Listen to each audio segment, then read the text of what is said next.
to offer some hope to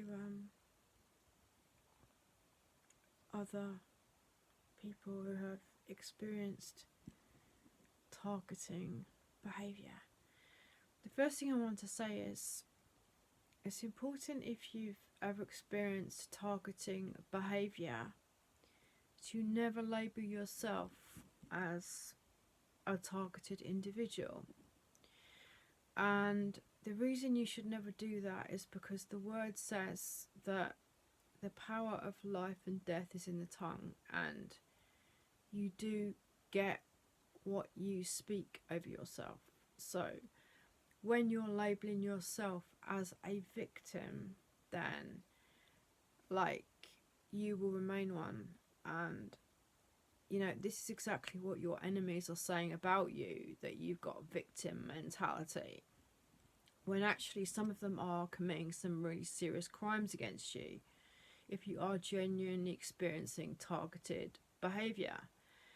And then the other reason you should never label yourself as a TI is because I think it's in Ezekiel 18:21 that says that the wicked will suffer the wicked will suffer the consequences of their own sins, and the righteous will not suffer the consequences of other people's sins. In other words, you're responsible for your own sins, but if your brother or sister commits sins against you, you're not responsible for their sins. You're only responsible for your own. So that's your responsibility before God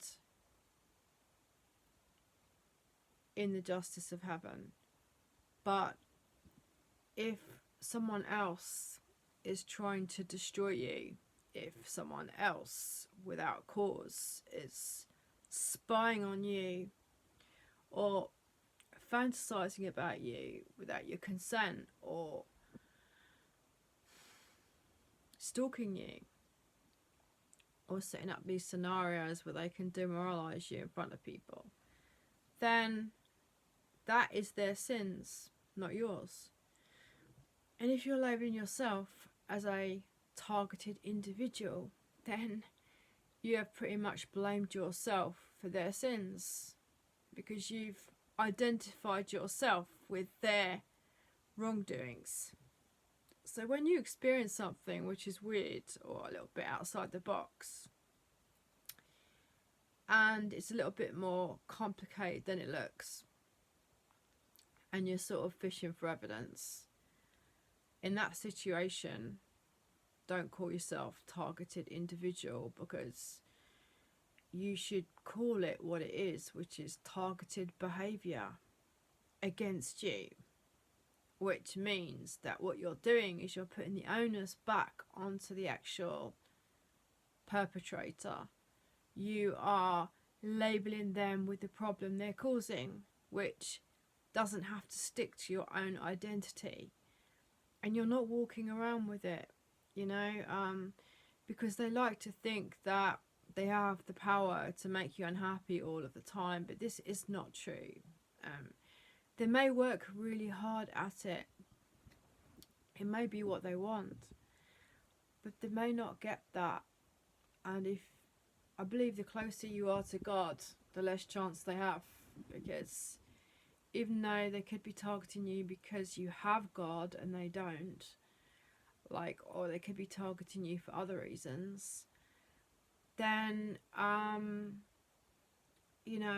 if your prayers are effective, they may end up getting the very thing that they're praying, that they're trying to inflict on you. They may be hiding it very well. They may be looking like they're always getting away with their voyeurism and their secret cams and your home invasions and all these other crazy things they do.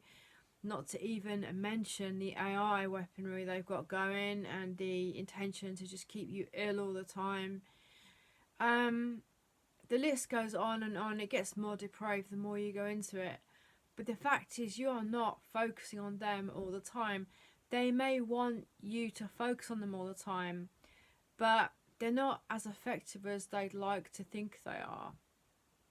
And I think there's a lot of spiritual elements to this, so you cannot ignore the spiritual elements behind what is really going on, because if you're doing that, you're not really like detailing what these people want to do, you know, what they want out of this. And it is a very spiritual war, and also you can't win it without that angle to it as well. You know, a lot of people just get fixated on the technology and all that stuff, and I'm not interested in any of that, to be honest. I know the symptoms they've been causing me, and it's disgusting, and it makes me nauseous for long amounts of the day. But like, I also do believe that when I pray to God for God to afflict my enemy with a similar situation, I believe God is answering me as well. But you never get to see that side of things. They only want you to see what they're actually putting you through, but you will never ever get to find out what God is putting them through, you know? You will never get to find out that somebody tried to mow them down on the road because it was just desserts, or that somebody broke their knee, or whatever happened to them, like that God was fighting your corner for you, you know? So, like, I think it's a misdemeanor to label yourself, to identify yourself with someone else's problems. Because the truth of the matter is, if someone's constantly causing you a problem, then they've actually got a mental health problem, not you, you know. So why should you have to identify yourself with their mental health problem? Like I said, you're only responsible for your own problems before God, and it doesn't matter what the world says. And these kind of programs run by very stupid people overcomplicating simple things. When you break down what it is they really want to do and what they want to inflict on you, you realise just how pathetic they really are, and you realise how completely unwell they are. And you also realise that most of them have got narcissistic, obsessive disorders that you don't have. And so when you wake up every day, that should be a reason to be happy, to know that the people that totally hate you with no relevant cause have all got mental health problems, and are so completely mad that they're not aware of it. You know, they're not even aware of how ill they are, because you're not going to their house and causing them problems. You're not going to their house and watching them all the time against their will. You're not like obsessed about them and what they're doing and what their life is doing. No, they're invading your life, and they're trying to make excuses for what they perceive as right, which isn't right in God's eyes. And some of them are so gone that they actually think they're going to go to heaven for it as well, because they refuse to repent. And they're way too arrogantly proud to just admit that what they're doing is sinful. And I think the reason for that is actually corrupt authority.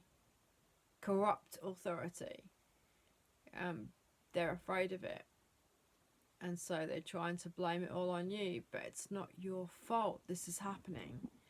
It's not your fault that anything like that is happening to you. So don't you dare label yourself according to someone else's problems.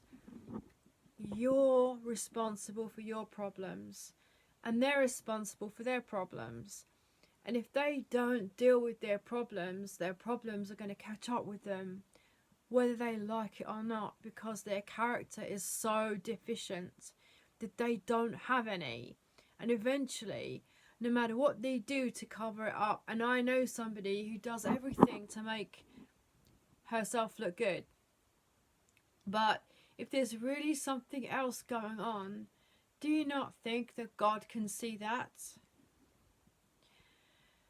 So I will move on in another broadcast to another issue I wanted to touch on about the whole